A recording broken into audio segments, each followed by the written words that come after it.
go. Alrighty, ladies and gentlemen, welcome to the deep end. We got Hollywood Matt Connelly joining us here, man. But ladies and gentlemen, hope you're all well. Matt, how are you, brother? I'm very well, thank you. Happy Easter to you. Yeah, good stuff, man. You too. It's a good, nice, relaxing weekend and lots of arm wrestling stuff to talk about. But yeah, hey, how you been? Yeah, I've been busy, man. This has been a huge week. It was such a cool thing doing the episode with you last week. I think I made a video during the week. I was talking about how surreal it was for me seeing all these different people that are like huge in the arm wrestling world popping up in the chat and responding to what I was saying. I was like, I'd completely sort of forgotten or didn't expect that to happen. Like when, I've known you for a few years and I know that you're big in the arm wrestling world and, one of the biggest YouTube creators going around. But yeah, when that jumped in and there was Bob Brown, there was Neil Pickup, and I was like, oh my God, I've never spoken to these guys ever. They're here, they're talking to me. It was like so cool. That's awesome. But ladies and gents, good morning to you, good evening, wherever you are watching the world. If you're in Australia, it's early morning. If you're in the US, it's probably lunchtime. If you're in Europe, it's probably really late at night, I think. So welcome to you guys as you guys come in. We got a good show for you today. We got a few things to go through. We got a special guest that'll be joining us shortly, Mika Sakvarelidze. He is taking the arm wrestling world by storm. And he's going to be joining us very shortly to discuss what's going on in his world because seriously, he's taken some names. But we're going to talk about the confirmed that Larry Wheel's coming to Australia. We're going to talk about the pay-per-view event that's happening in Arizona next weekend, and there's a couple of wild things going on as well. I mean, Sabine Badalescu has dropped a video not so long ago that's pretty damn wild. We're going to have a look at that and discuss what's going on. But how about we kick this one off with the man Mika Sakvarelidze? He was featured. You can see actually this man here, 217 has featured Mika in a fantastic video, and I wanted to show you a bit of what's going on. I'm going to share a video to actually a promotion that was dropped on Arm Wrestling Discussion this morning, and then we'll bring Mika in, and we'll go from there. All right, so have a look now at this animal that is Mika Sakvarelidze. Okay, here we go.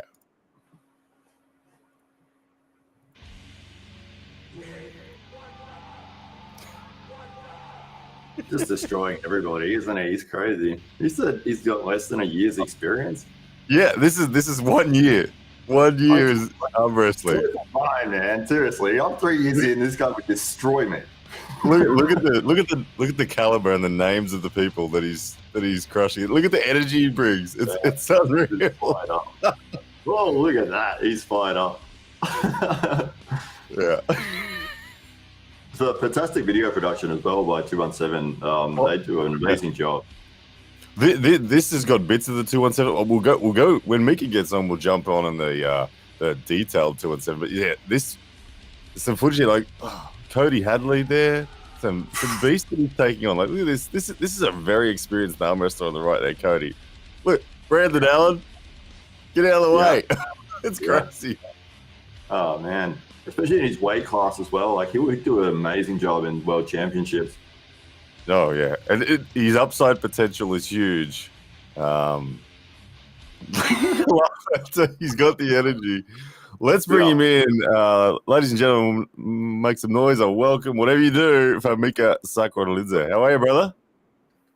How are you, Mika? Now time for hang on a second. Prime Minister of New Zealand. We got the Prime Minister of New Zealand trying to talk to him. I think. Mika, can you hear us? As we just try to get Mika connected. We can see him. Mika, can you hear us, mate? Give us a nod if you can hear us. He's moving in slow motion, man. He's gone. Mika's dropped out. He'll come back in as he gets the connection out there. Yeah, as we wait for Mika. But let's be honest, Mika. People don't do what Mika's done inside 12 months in the sport. That's not. It's not normal, is it? Oh, it's unbelievable. When you said, hey, check out this guy, we'll get him on the show as a guest, I'm like, yeah, cool. And then I started watching the video that you sent through, and I was like, wow, this guy's incredible. And then you're like, yeah, he's got less than a year's experience. So I was like, well, that just doesn't make any sense. That's not fair. How does that happen? He's just next level. Yeah, absolutely. Absolutely. Here he comes. Let's see if we got him now. Mika, how are you, man? Sorry, my internet died. That video is absolutely insane. Oh, man. Cole Gray did that one. He put a bunch of clips together. He's an awesome YouTuber. He's a buddy of mine. He's a great arm wrestler, too. He did that one. But, yeah, that was intense, man. Man, well, first of all, I wanted to just welcome you to the show, man. And I just have to say, you're an animal. What you're doing inside such a short period of time in the sport is genuinely phenomenal. So yeah, I heard you guys say 1 year. I'm 3 years in. 3 years. Three, in. okay. Yeah, three, yeah. okay. Oh, that makes a bit more sense. I don't feel as bad now. But I would like to say, first of all, nice to meet you, Matt. Yeah. Oh yeah, that's the absolutely. first time. Yeah. How are you? Yeah. I can't. This is surreal for me. The fact that I'm even on this channel with Ryan Bowen. I looked up to Ryan Bowen since I first started. I discovered his channel right from the get-go, first couple of months, and just the way he was talking about arm wrestling, the techniques, I just dove right in. So, big credit to you, man, and I'm honored and very I feel very happy that I'm on here with you guys. You're welcome, man. You're like a combination of Paul Lynn, super nice guy, and then like Alan Fisher, savage energy. I love Paul Lynn. I love Alan Fisher too. Yeah. I don't know what happens at the table. Frankly, it's as you know, I used to play tennis. So when I was younger, I was competing all the time. And after I went through a couple of injuries, and I think I was like around 18 years old, I stopped competing completely. Just complete, no competition at all, no working out, nothing. Just went, did some other kind of jobs. And so when arm wrestling came into my life, it was just all that like 12, 14 years of just, competition boiling inside me dove into somebody's arms. So, that's what's happening. Man, I've known you for about 12 months now, and what you've achieved in that time has been nothing short of incredible. Like I said, that some of the names that we saw in that little highlights reel that we put there, and we are going to dive deep into your recent match with Dallas Langston, because that's probably the most impressive of the lot. Even though Dallas, but what you've done is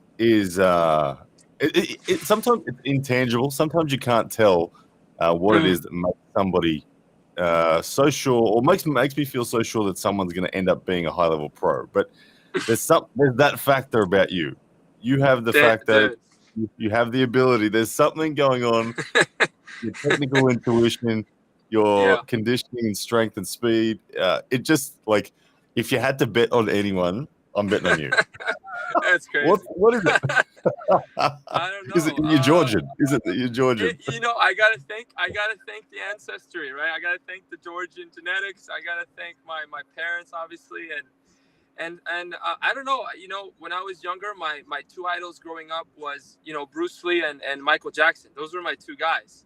And I just loved. I'm just hyper. I was always hyper. I was always all over the place. In fact, I was so hyper. I entered a karate class at like 7, and my grandmother's like, "You can never take him back. He's crazy. you gotta pull him out. His heart's going wild." So, I think it helps to have that nervous, hype, very fast twitch, combining probably with the tennis, a lot of pronation, a lot of reps. So that has helped me, and just my. I think I'm really like obsessed with learning how to arm wrestle, and that's one thing that I lack, to be frank, right? Because I've only done it for 3 years, and I need way more table time. But it's been surreal in terms of the kinds of people that I used to look up for. I mean, take Cody Hadley. Cody Hadley, just to give you a little background, that was like a year ago or something. Not a year ago, actually, like 2 years ago. He was in a tournament that I was visiting. Travis Bajer was doing a seminar, and Alan Fisher was organizing with Grinders Gym.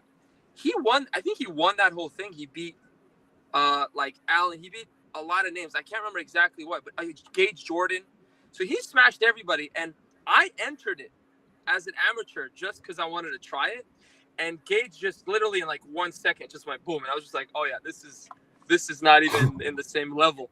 So just the fact that I was matched up with Cody 2 years down the line, and for that to happen, I mean, I don't even know what to tell you. I'm a fan of the sport, so I'm living through it like a fan. And I'm just beyond myself. Mm. Really, this is shocking. I just as you were just doing that, I thought I'd bring up the footage of you and Cody as well. So this is, you can see you guys actually have with each other. So let's see if we can have a look at some of that action going through his setup in, and whatnot. I had no idea I was gonna win. I thought Cody is so strong that's why when you see me get crazy like that, that's usually what happens. For whatever reason, the more the adversity, the more crazy I get. And it just, Yeah, you bring that fight up energy like very few people can. That day was nuts. It's Matt Mask's sort of energy, isn't it? Yeah, I was going to say, Matt Mask, he said that he's like sort of a 40% stronger when he really fires himself up as opposed to if he didn't. Yeah. I mean, it just takes over. Do you go to Mika, do you go to a place deliberately in your mind? Like I've heard Matt Mask say he tries to literally rise up hatred for his opponent. No, it's you know what's funny? It's not. It's kind of like, it's not really hatred. It's hard to describe because it just happens naturally for me. I don't really have a spot that I specifically think about going to, but it's just when I see somebody trying to kind of kill me, like for me, he's trying to take my head in the most friendly, competitive way. I mean, obviously not really, but just the fact that someone's coming after me and they think they're gonna crush me, that drives me nuts. So that just gets me crazy. Like I want you to bring me the baddest version of you and just completely because Russell Stark, it really happened. Russell Stark, that's where it all started with. Russell's like, come on, when you see that clip in the highlight when I get nuts, I didn't know that was gonna happen, but he brought that flame out and I was like, oh my gosh, I love this. I can't wait. I just, it feels comfortable for me to be in there, in that mindset. Yeah, good stuff. This match is nice. Yeah, this match was one of your, I remember seeing it and talking to you about it afterwards. It was a really big, what you're doing to Cody. Like you said, he's a strong guy, he's got reputation. Yeah. It's impressive. Cody's legit. Your face. Cody's legit, man. I love it. It was great. It was fantastic. Yeah. Now, I wanted to bring up, I'm going to just grab it now. I'm going to bring up your most recent performance against Dallas Langston. So give me a second to bring that up. Yeah. But what were you thinking going into this? Like, were you hunting Langston? I mean, in a way, those are my guys, right? Those are the guys in California. Those are the top guys. Him, Jamie Sheldon, and others. And the fact that I heard that he was going to Vegas, I was like, I have to go to Vegas. I have to go up with Dallas. We have to make this happen. I want to see where I'm at. Where's the gap? So it was kind of like, let me find out where I'm at, and it was exciting. I actually had dinner with Dallas the night before, and me, him, and Ed, and he's just the nicest guy in the world. So you can't hate Dallas, right? You can't get fired up.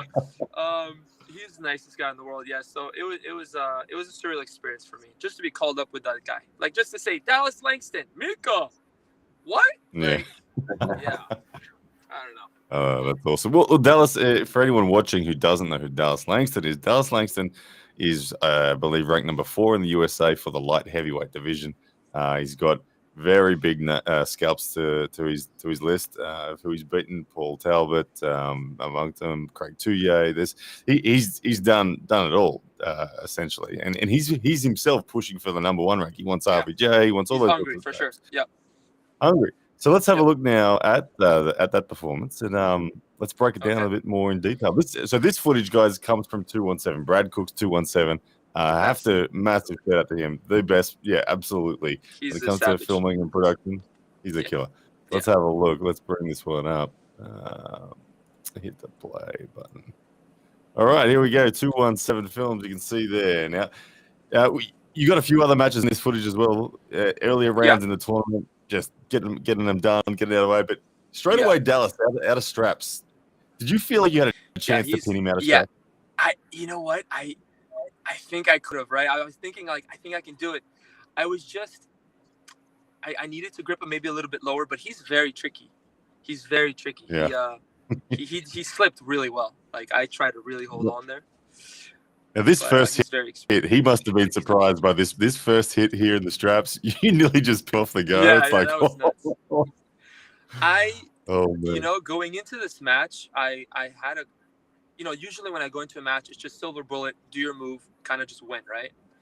And going into this match, I had to think a little bit more because I was like, okay, if I can't finish him, and we talked about this, what do I do? What can I do? But I almost wish I hit him harder, like, because I didn't want to give up my hand. Like when I hit him, he's very good in a way that you can lose your wrist.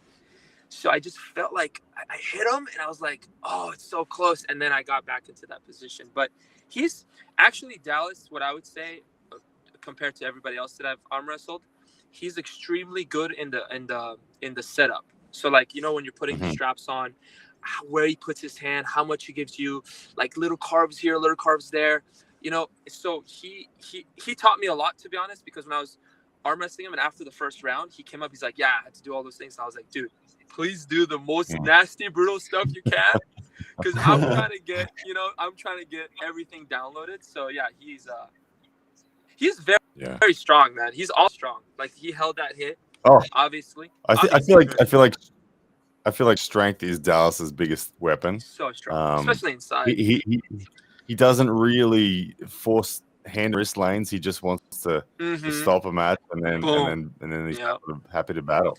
Yeah, as you can see here. But you go.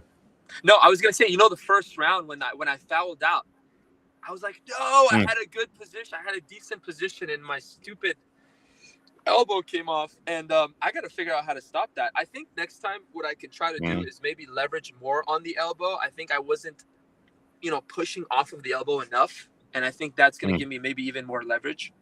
I could have maybe done that differently, but no, he's absolutely amazing. I can't believe that I was even in the match with him, and the fact that I even was able to contend, and that I was happy with that. Obviously, I was extremely upset after being the competitor. You're like, damn it! But just the fact that I got to arm wrestle with him was an absolute honor. So I'm happy. Did you get any after pulling with him after the tournament? Oh, you know what? Not with Dallas. We should have. I did get a lot of after pulling with some other guys. I obviously you saw the Brandon Allen. That was good. And then I got some with Tom too. And Tom's still mine, dude. Tom has leveled up. I remember Tom. He came and arm wrestled me like maybe a year ago, and left, he'd win and I'd win. It would go back and forth. He's an absolute savage. So he's very strong too. He's about 230 though. He's a little bit outside my weight class. But I arm wrestled him. On the right, it's close. I still have it if I have the hit. But it's a good battle. And but yeah, it was fun to outpull. I was brutal pain, man. But I was like, I'm not leaving. I came to Vegas. We're gonna pull. And Matt Mask.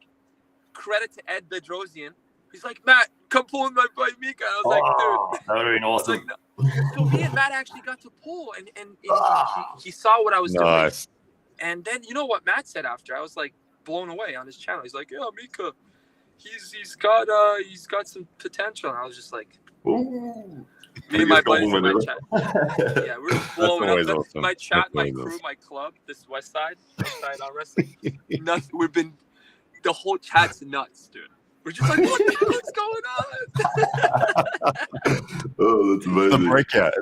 This is the most enjoyable part of the story. Is the climb and those moments where you arrive in the sport at different levels. It's awesome, man. But hey, we got a super chat in from UDD, €3. He says, "What's up, dudes? How tall and heavy is Mika?"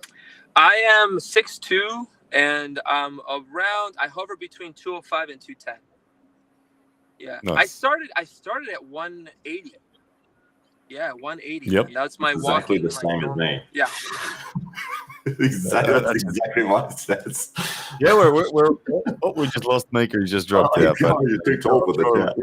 He'll be back. But so yeah, Mika does sit in that same weight category that you and I are most interested in, Matt. It's a nice zone. I think I'm weighing right now 92.5 kilos. So right around. I weighed myself yesterday. I was 92.1.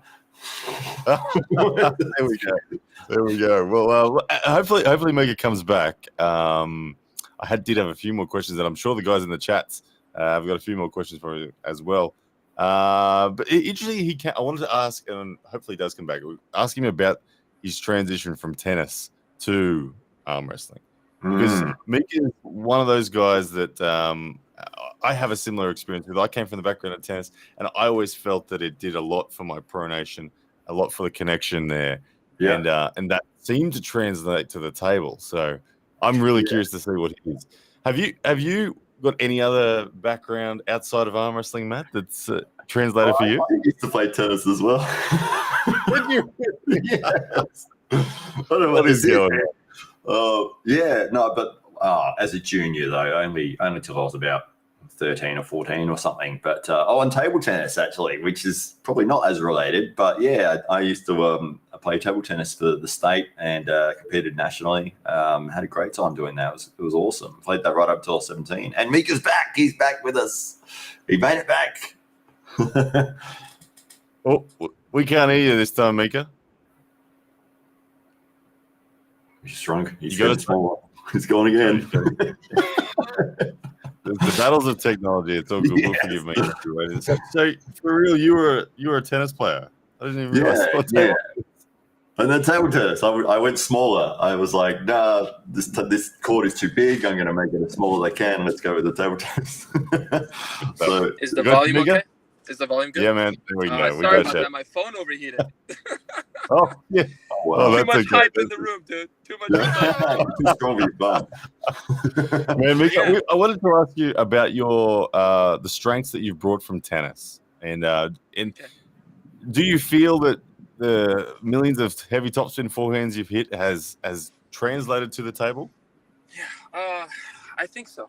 I do think so, because especially with the pronation, we do that a lot. And also just handling a racket all day, right? Just holding that racket, just all that, volleying, whatever. But there's a lot of this in tennis.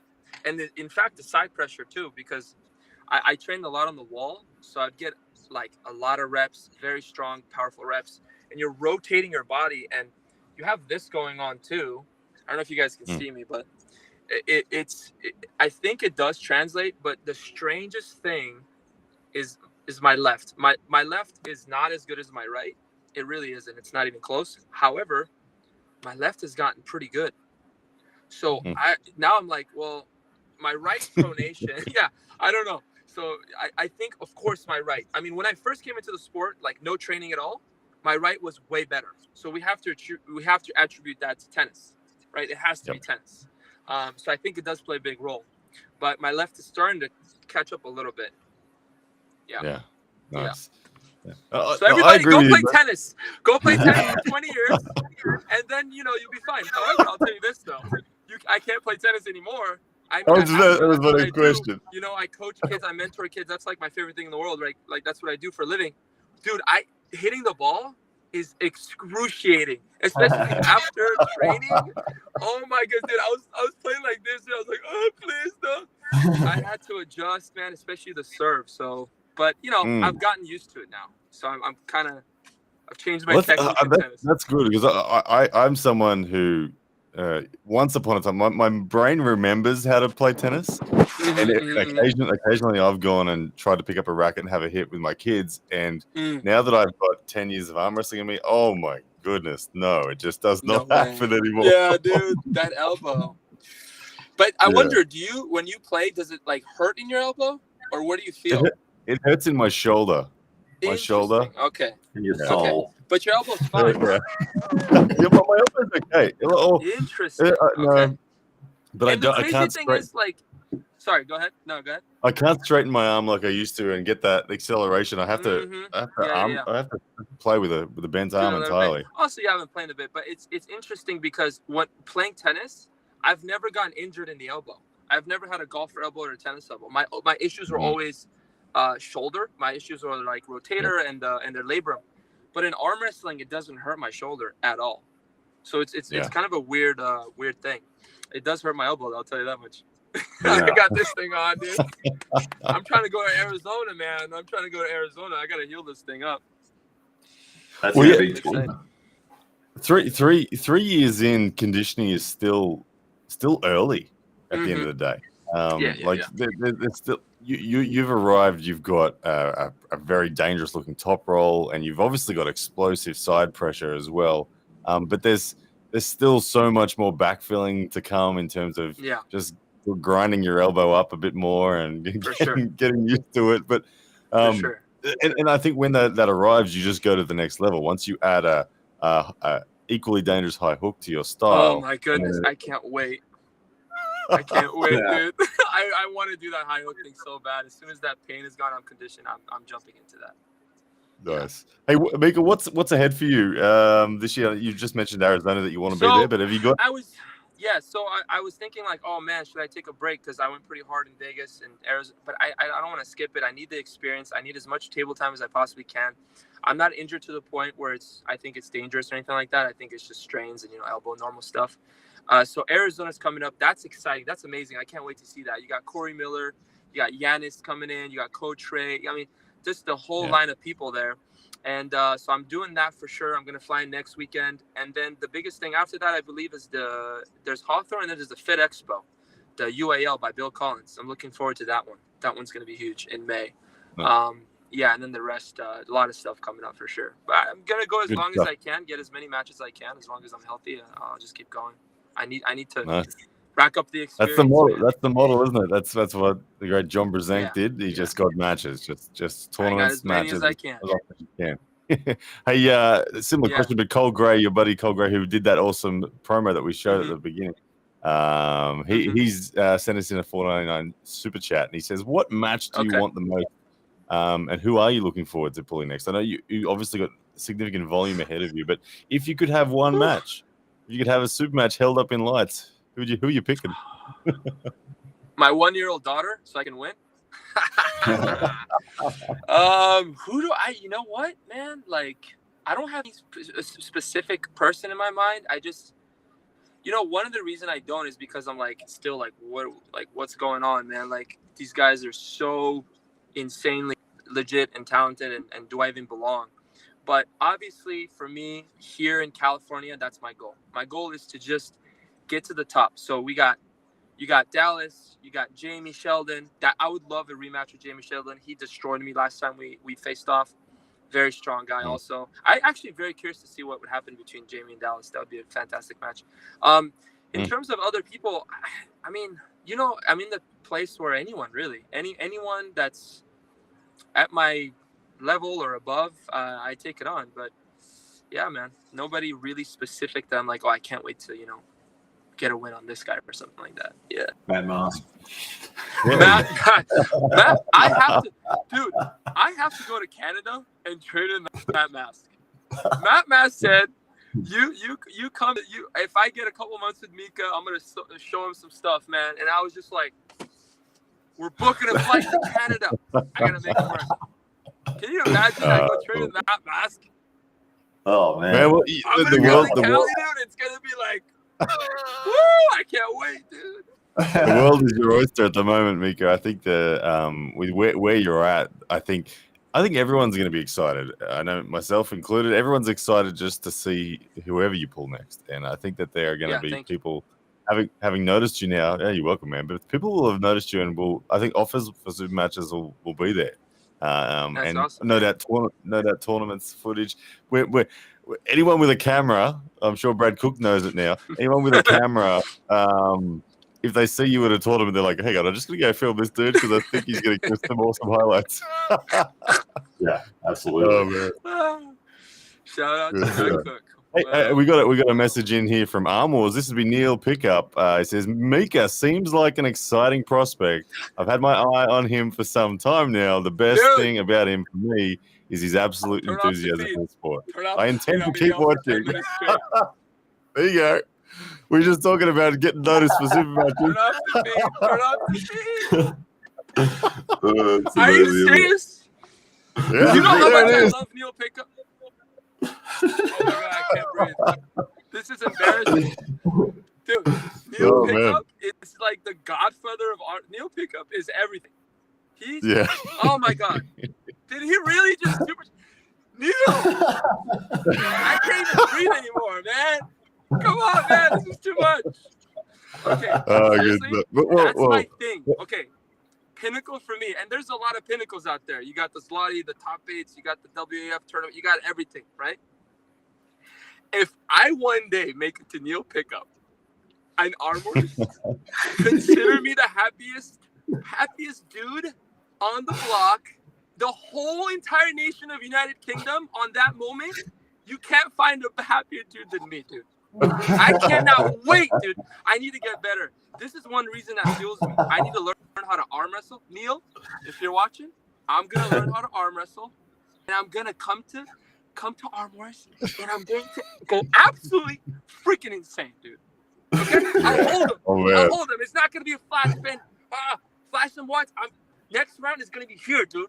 It's gonna be here, bro, and just go. What's up? It's gonna be like that, dude. For 5 minutes, I don't care until I burns out and I die. I'm gonna hold him until I die, and then I'm gonna pin him. That's how it's gonna go. And I need to learn how to arm wrestle to do that. All right? Unreal. Well, Neil, I know you are watching, so I think it looks like Mika's pretty excited and keen for Arm Wars. But thank you very much, Neil Pickup, for that support. And look, 217, Thanks, Brad man. Cook's coming with a super chat as well. He's coming $4.99 US super chat. He says, "I absolutely love Mika's energy. Glad I met him in Vegas." Would Mika ever see himself preferring tournaments or super matches? Whew. I love both. I think super matches are beast mode too. I love super matches. I love watching super matches. I love watching tournaments.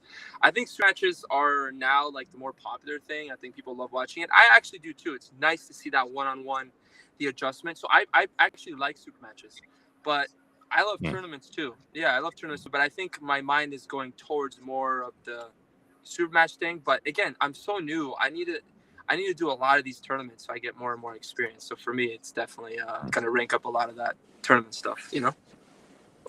Yeah. Well, absolutely, man. You're getting huge respect from across the world. Marcus Thompson says, "Yeah, look at that big respect from Neil," and everyone in the chat. Even just looking through, people are saying you're awesome. As we've just lost Mika again. I think his phone has overheated much more.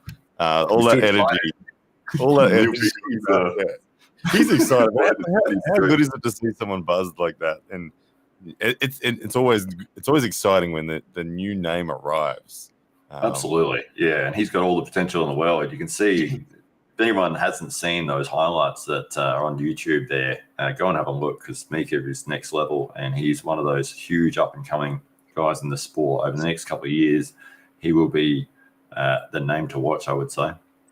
Yeah, I think he will. He's going to be right there at the pointy end of the middleweight / light heavyweight division in the USA. He's weighing about 90 kilos, 91 kilos. So all those names, everyone, Dallas Langston now can verify it. If you are one of those middleweight ranked guys in the USA, then we'll look over your shoulder for a Georgian named Mika Sakvarelidze. But I think here he comes back in one more time. We'll say good day to him one more time. Sorry, I'm gonna. The phone keeps. Did you overheat again, Mika? It overheated again, man. I'm sorry. What were you saying? That's my bad. What were you saying? No, it's all good, man. It's all good. It's no worries at all. We're just, I guess, just saying you undoubtedly are going to be a threat now in the USA to all of those top ranked guys. It'll be really interesting to see how they respond to your presence, because it's exciting seeing the new guy on the block arrive and all of a sudden be relevant. So that's awesome. You know where I'm going after this? Where's that? Gym. I gotta work out, dude. Straight into it. I better get good, man. I don't, come on, man. Good stuff. Hey, Mika, we might let you go, brother. Thank you so much for coming on the show and letting us inside the mind there. I want to wish you all the best in everything in the future, whether it's Arizona or Arm Wars or whatever it might be. But man, congratulations again on your amazing performances. Thank you so much, guys. Thank you. Appreciate you, Ryan. Thank you so much, man. I'll have a blessed weekend, guys. All right. Take care. Bye. Ciao. Take care. What a good guy. Yeah. What a cool dude. Hey, we got a super chat in from Jacob Adron, $4.99 super chat. He just sends it for the sake of it. Love it, bro. He wanted to flex. That's what he wanted. Yeah. I was here, you get the camera right over there. I was trying to work on my bicep. I don't know how. I think I just don't have the genetics to get that damn split that you've got. Look at that. What is going on? Oh my God.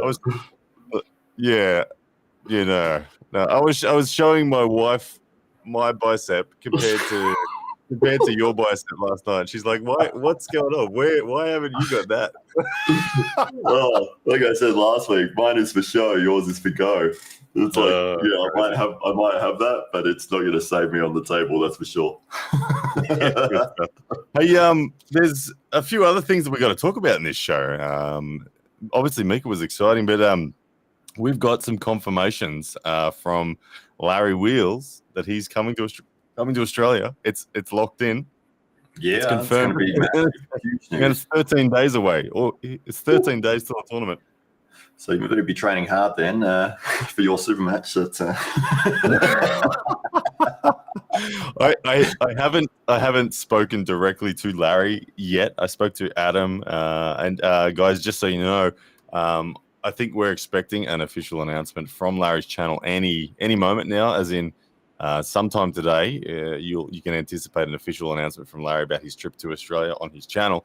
But then later on in the week, we hopefully will get Larry and Adam on this show here. We might have a special edition show just to unpack what's going on in Larry's mind with arm wrestling and where he's at, because he's at a very interesting position. He's declared he's going to take a breather from super matches and that he wants to just get tournament experience. So he's going to get it. He's going to get it in 2 weeks. Oh, it's going to be huge. Yeah, absolutely. There's a lot of big names for him to take on in this tournament that's coming up. I know I was a little surprised, actually. We were talking about rankings last week, or seedings for the tournament. I think you listed him about 13th.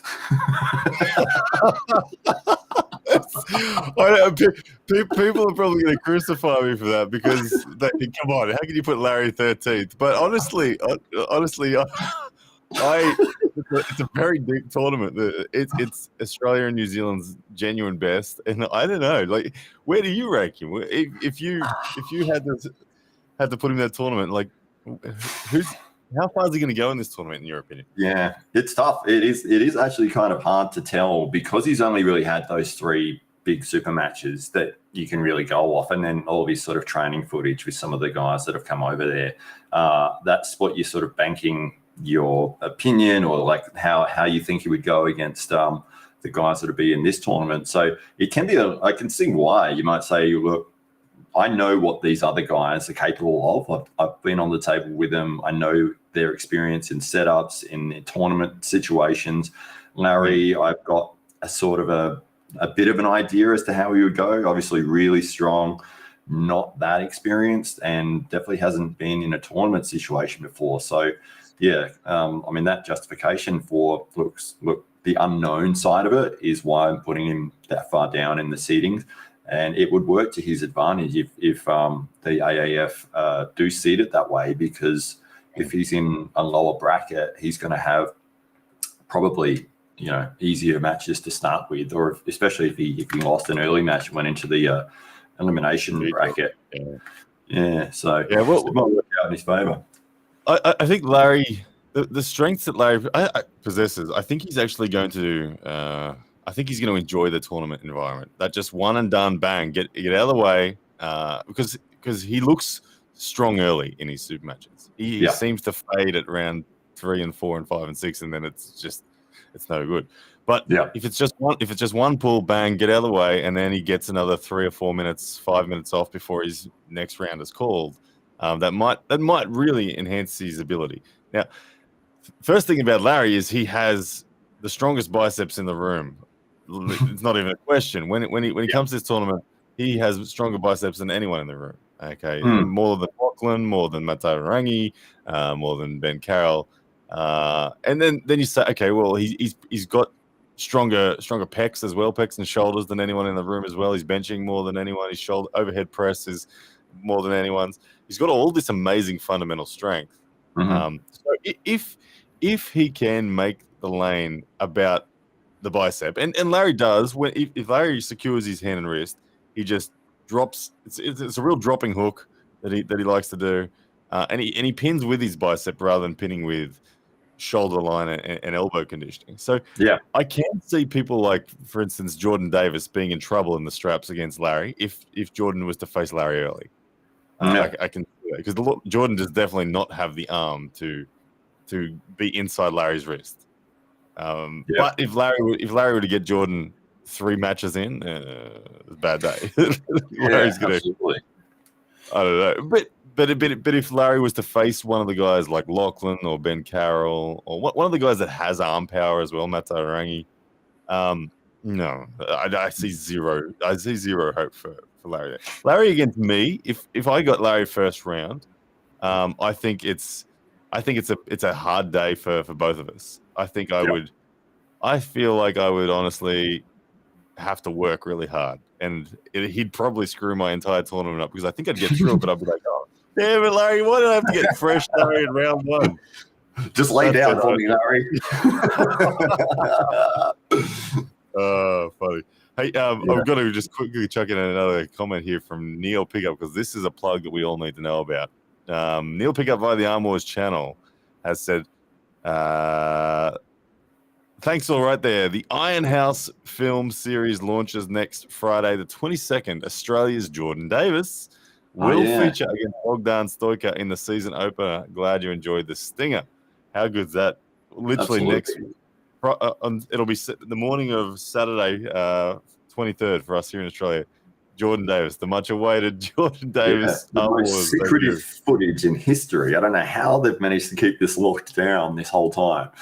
It's this was filmed, what, 6 months ago or something?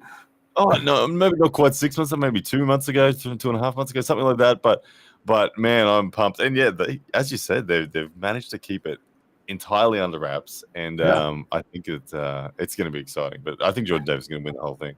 But anyway, how do you think Jordan will go? How do you think Jordan will go in the tournament? In this tournament, I think Jordan is going to get overwhelmed. I think Jordan could look under different circumstances. Jordan can be the man who comes through. One thing about Jordan is he does win matches very cleanly when he wins. He disengages people. So he could. There's a good chance that he can get through rounds very clean if he gets the perfect draw. Assuming first round he gets someone that's not a killer, he'll get through that clean. Second round, there's so many killers, but everyone's second round, if you're in the A draw, is going to be a killer. I don't think anyone's getting away with that. So let's say he gets someone like Ryan Scott. Ryan Scott's actually a good match for him because he'll either win it fast or lose it fast. Yeah.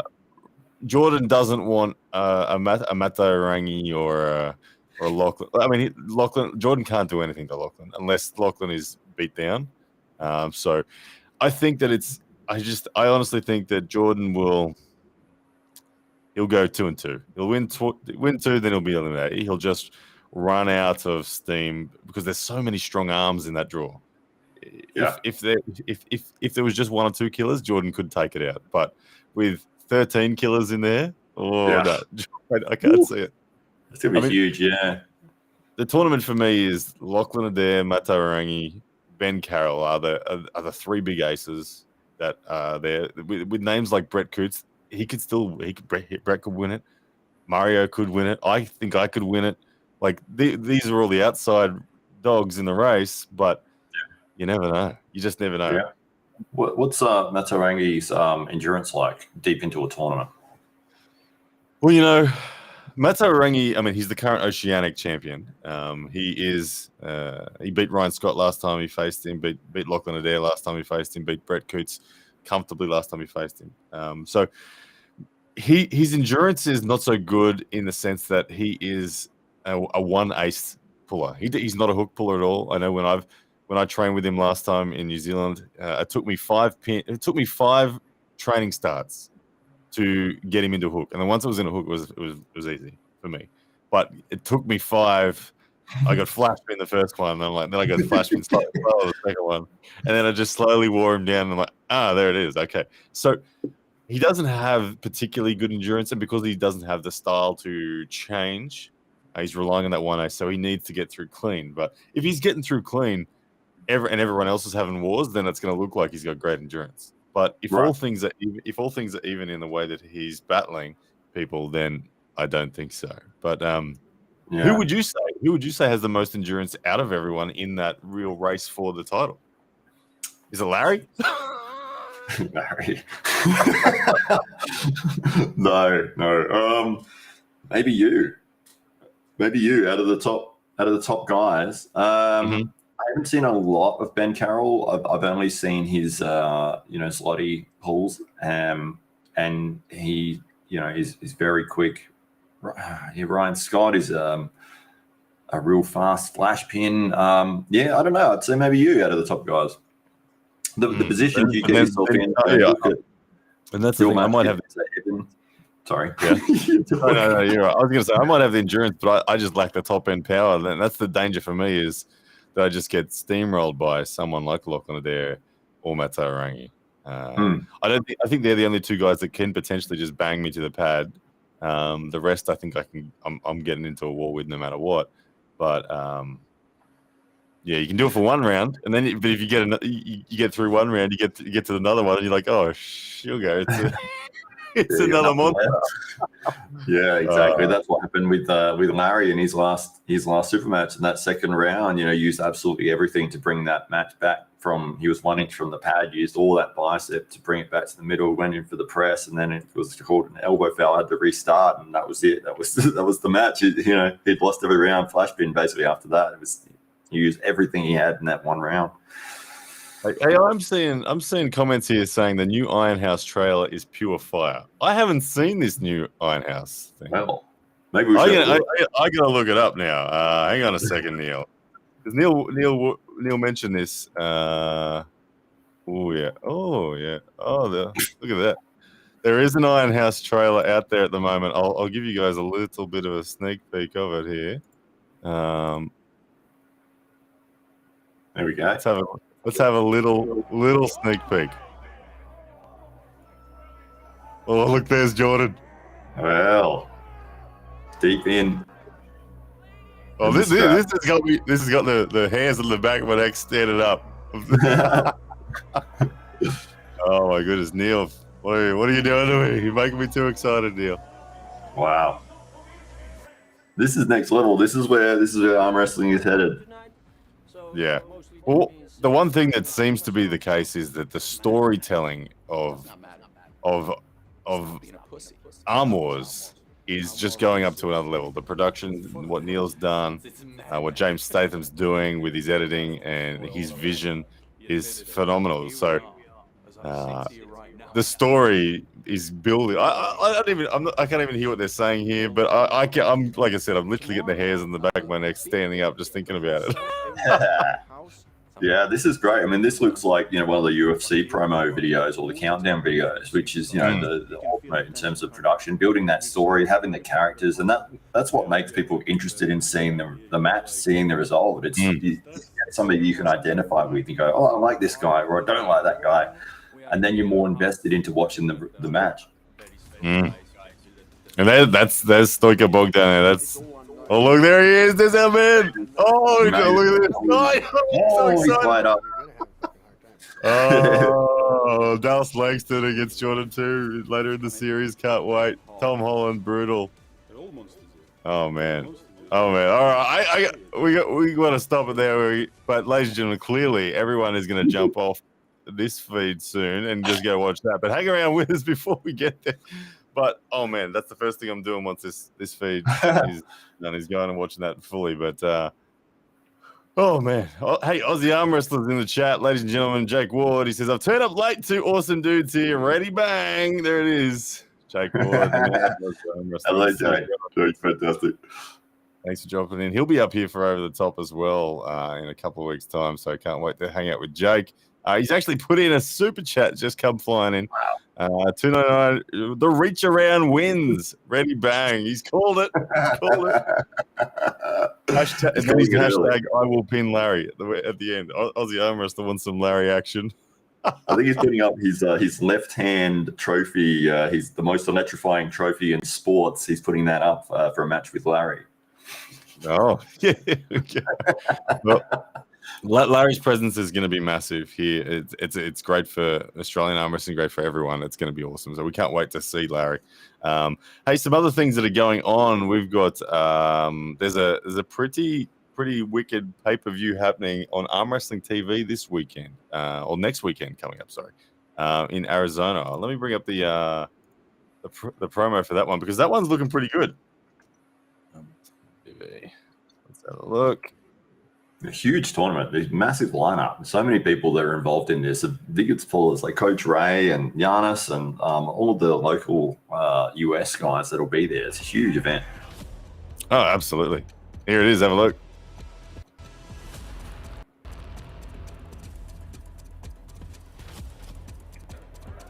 It's going to be massive. Hang on a second. Let me get back to the start. We missed the start. The biggest cards in North America. Giannis Amolins versus Corey Miller. Rob Toby versus Paul Passmore. Brent Rock versus Adam Warzinski. Artem Taranenko versus Coach Ray. Don Underwood versus Wayne Withers. Nancy Nations versus Paige Williams. This card is absolutely stacked.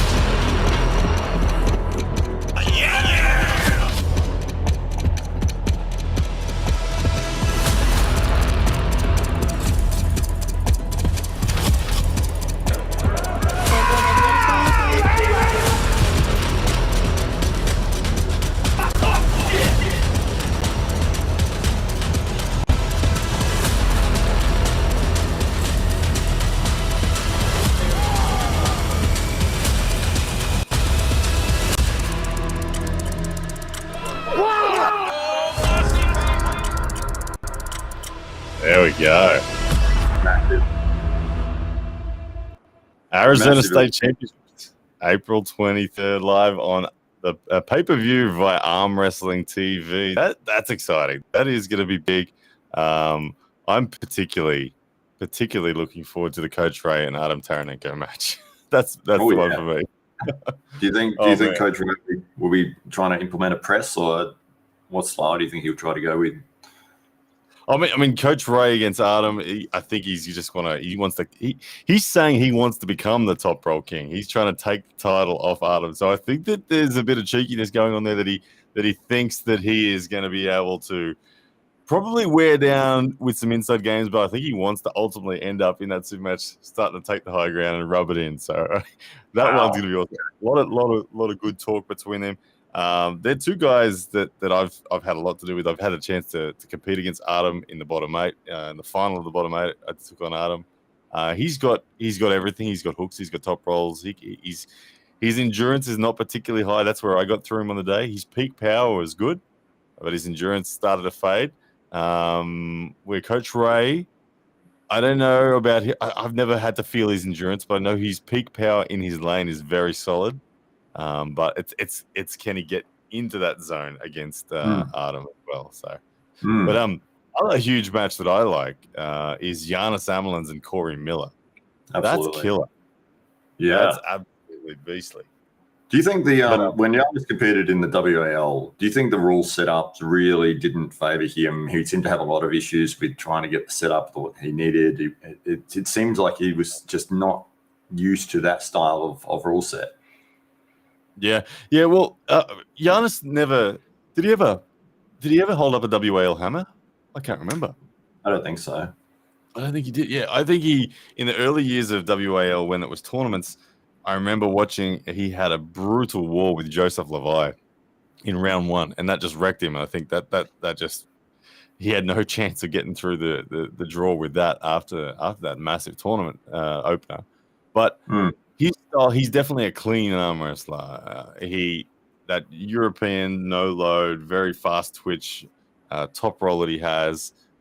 If you force him inside, he'll still sit there very patiently with great pronation throughout his back pressure and just bleed someone's hand and get them opened up eventually. So I do think that he likes the rigid rules more than the WAL style rules. But interesting, this tournament here, whenever it's like USA is like Australia in the sense that even when they say it's going to be rigid rules, it's a much looser version of rigid rules than in Europe.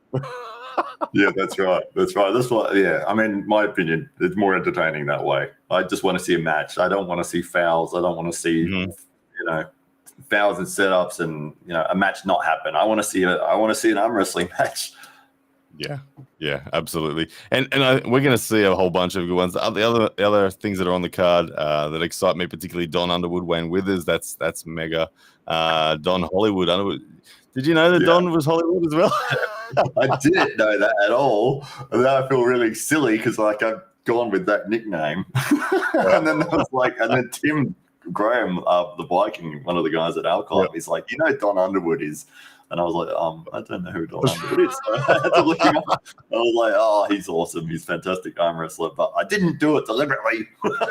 Yeah, that's all good. There's room for a couple of Hollywoods out there for sure. Hey, there's we can't do this show. We can't get to the end of this show without talking about Devon and Levan. And I don't know if the arm wrestling world has noticed it, but Sabin Badalescu, about a couple of hours ago, released a video saying that he is willing to bet 10,000 euros with someone. He was putting a call out there for someone with cash. He said, I've got 10,000 euros cash to bet, and he wants to bet on Devon to beat Levan. As I said, I wonder if he'll take Australian dollars. I mean, I think there'll be a fair few people, particularly from Georgia, that would probably be saying, yeah, okay, we'll take it. Let's do it. Is that a genuine? Do you think that's genuine, or is he just hyping it up and hyping his own channel? What's going on there? Is that because that's a big bet? That's a big bet in a very bad odds. I don't know what the odds are against Devon, but they're not good. It's almost like you're saying, okay, I'm going to spend $10,000 on a marketing campaign or an advertising campaign, and I know it's more than likely not going to pay off. But it's sort of like, hey, I've got $10,000 to put an ad up. Or pay a content creation company to do something for me. It's like, well, no, what I'm going to do, I'm just going to put 10,000. I'll make this bet, this bet that I'm more than likely going to lose, but it's going to bring me attention and bring me some notoriety and, be fun. A bet can do that. And I did that. I lost $1,000 betting on Lachlan Adair to beat Todd Hutchins. But I think it was actually a great investment. It was a great talking point, and I backed it, and I gave it reason and all that. But at the end of the day, it was like, oh, it's a long shot, but it creates a talking point. So Sabin has definitely created a talking point there, saying 10,000 euros.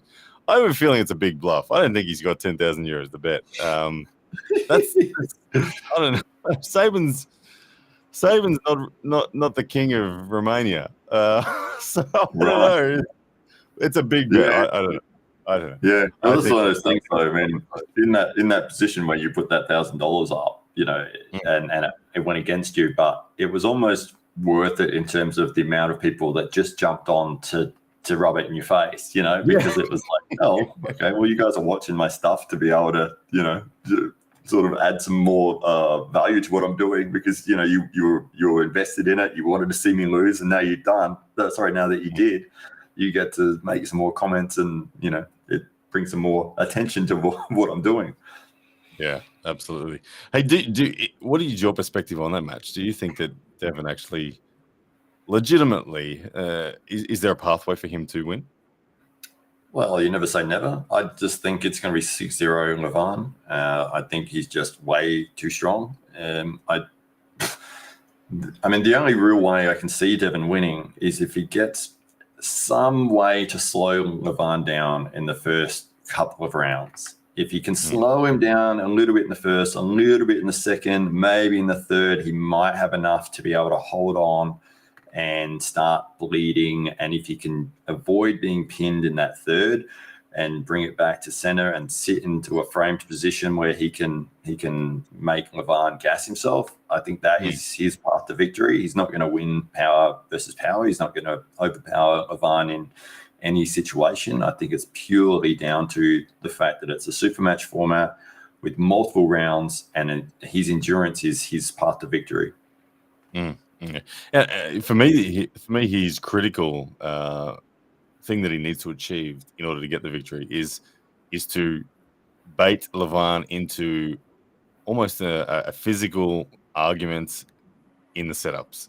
I think if Levan is perfectly patient, perfectly just not loading, and just refuses to play the game, then Levan will win very decisively. But if Levan gets baited into it, and Devon takes him 99% of the way to a start, and then backs off and starts another argument, and then does it again and does it again, does it again. If Devon can get Levan doing that, then there is hope. Then there's a possibility.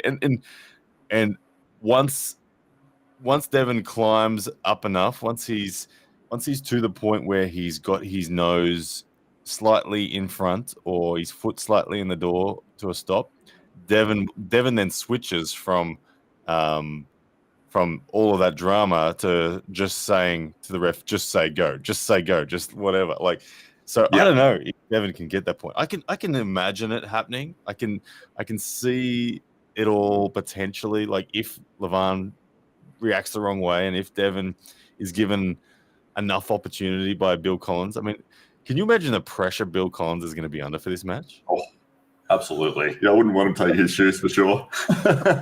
All eyes will be on what he's doing. Is he going to foul people out, do you think? Or is he going to... No way. Because I've never seen more conversation about rules than I have in the last week, and it's all centered around this match. And there's a lot of pressure on him to get it right. And what is getting it right for, in terms of how much leniency is he going to allow? Is he going to allow the 5-minute setup that for round one that John and Devon had? Because Levan won't like that. Yeah, it is difficult. Well, I mean, as you said before, that Levan's best path to victory is not buying into the game, and you saw that with Dennis. Yeah. So when they had their left-handed match, and Devon said after the match, Dennis just did everything right. He just had no pressure. He allowed me to pin him like twice while starting, in setup. Didn't resist. Didn't waste any energy whatsoever. And he just blew through him 6-0. So, if Levan is of that same mindset, it depends, because, Devon is the master of getting under people's skin and pushing and arguing and pulling and, getting ready and then not pulling and then going back and then gripping your hand and tiring you out and trying to manipulate every which way possible to get somewhere. And whether Levan is prepared for that, because that is different to straight arm wrestling. That's the other element of the sport. That's the gamesmanship, the strategy that Devon is a master of. He is the best in the world at that. So whether or not he can implement that game plan, or whether Bill Collins is in a position where he's not going to let that happen, that remains to be seen. But I think it's almost more interesting, or a big part of the match is, from a viewership standpoint, hoping and watching that little bit, those setups, is he letting him go, or before the actual pull actually starts, So I agree. That's where there's some deep analysis going to be going on. The fans are going to be watching so closely, because that, as you said, it is a huge indicator as to whether Devon's in the fight or not. The pressure will be on Bill Collins immensely. If Levan starts to sense that Devon's getting what he thinks is a better rub of the green, then Levan's going to start to get angry and start directing that anger at a referee. Levan's probably never had to do that in his life with referees. He's never. Where Devon's public enemy number one when it comes to referees. Just look at his WAL experience with Bart Wood. But Devon he's mastered the ability to engage with referees in a way that allows him to get away with it without being fouled out. Like, if he did 2% of that in WAF, he'd be fouled out. Absolutely. But he's got away with his words and away with his timing of his movements and his physical actions, that he can just let the rope out, bring it back in, let the rope out, bring it back in, just perfectly. And he'll do that for as long as he possibly can. He will do that over and over and over again. And as that rope gets shorter, as the referee's getting more and more pissed off, he'll bring it in as best as he can. And then he'll it's almost a sport in of itself, just watching him do that. It's hilarious. Yeah. It's so frustrating. Like, no, just Oh, yeah. And occasionally, like, here's the other thing is that Bill might come out and feel the weight of the pressure of the European expectation, and he might come out and foul Devon in the first 5 seconds. And if Devon does that, or if Bill does that, it's going to be a very interesting thing, because I think Devon will stand back, he'll look at Bill, he'll start arguing with Bill from 2 meters back from the table, so he can't be fouled again. Yeah. And he'll probably talk to him for 3 minutes arguing before he even comes up to the table again. And Levan will be flustered, and so it will be a drama. That is one thing he's almost certain, I think, is it will be a drama. It's going to be fun. It's going to be so good to watch that. And that is almost more interesting than the actual arm wrestling side of it. You know, that side of it is got to be analyzed as much as the actual pull itself. Yes. It's actually, I think it's more exciting. I think the pulls themselves are likely to be, they're likely not to be as interesting unless Devon somehow digs out a massive comeback victory, which we know that's what he's hunting. But in the circumstance of the match being a dominant performance by Levan, then the drama is the most entertaining thing at all. And Matthew James agrees. He says, without the drama, there's no point watching. Exactly. We agree. I think that's the same Matty J that came down for a arm wrestling training session with us last week. Great guy. Really nice to meet him. Oh, nice. If it's the same guy. If it's not, I don't know who it is. But this is just us very slightly off topic, but it just popped in my head when we were talking about Denis Saplinkov. Did you see the breaking of his strict curl world record recently? Yeah, I did. I did see it. I don't remember the dude's name, but I did see that lift. It looked pretty solid. I saw that I saw that Dennis put out a reaction video to it. I hadn't watched that one. What were your thoughts on it? I don't know. I'm a little bit mixed feelings of it. It was a different grip. It was definitely different to the way I've always seen the strict curls happen. It seemed like really fast. As soon as he picked it up off the rack, he just lifted it straight away. There wasn't like a big pause like there was with Dennis's, where he had to wait for the referee to say go. I don't know. I still feel like not clean enough. They've called it a record, so therefore, sure, it's a record, but I still am more impressed with Dennis's version of it. Yeah, there you go. Well, now you're going to make me go and watch that Dennis reaction video. You probably got a similar sentiment. I don't know. It's always an interesting thing with records. It makes me think of the Eddie Hall, Hafthor Bjornsson 501 kilo deadlift controversies, where Hafthor did it in his own home on his own stream and under his own perfect conditions, where Eddie did it under tournament conditions and having to wait all day and all this kind of stuff. So big factor. But there you go. Arm wrestling doesn't have records. Imagine if it did. Imagine if we could know what sort of side pressure there was or something like that. Well, did you remember in WAF? I think it was in WAF, and they had a little stat there, like after each match, and it would say like G-force or something. G-force, I used to get confused by that as well. What is that? Where is this G-force measurement applied? In the hand, in the arm, in the body, or what is it? Is it the hit? I don't know. It was a load of nonsense, that's for sure. Yeah, absolutely. I don't know where that one popped up from, but I remember watching it because I think I had just started watching arm wrestling at that point, and I was like, "Oh, G-force. Oh, okay, yeah, cool." And then I was like, "What is that? How are they measuring that? How is that being applied in the arm wrestling sense?" Oh, goodness me.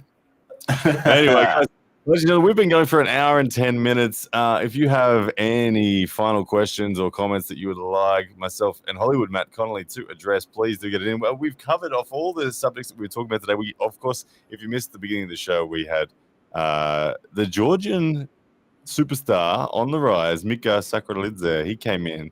And we got a great insight into what's going on with his world. So go back and check that out after the show.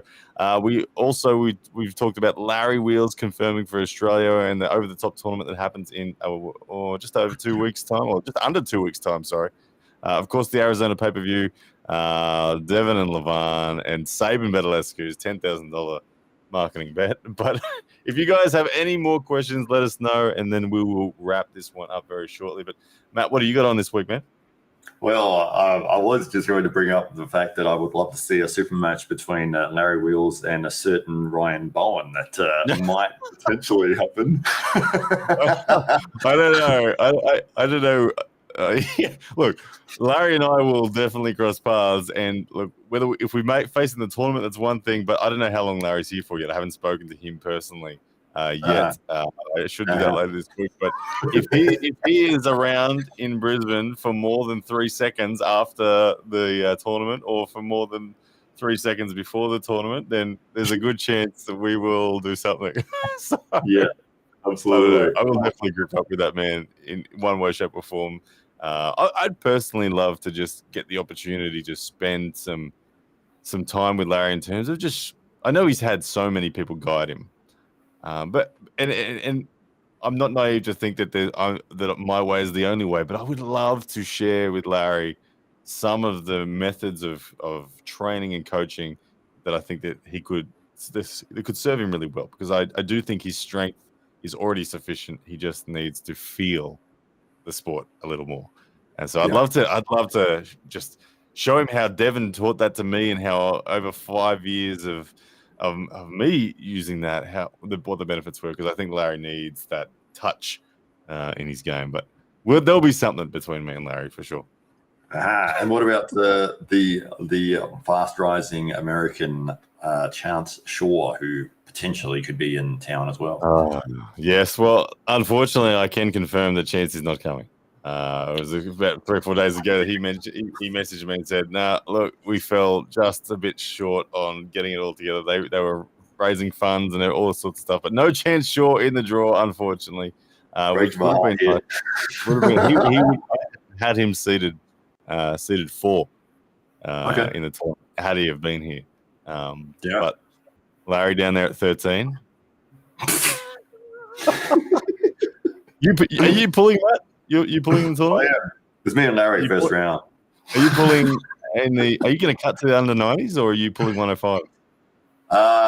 Well, I thought I would have been, because I normally sit around 95. And then when I weighed myself the other day, I was like 92. And I was like, whoa, hang on a minute. Maybe I would look at the under 90s. So maybe there's potential there, even though I have no chance no matter where I go. I could go under 50s and I would still get destroyed. I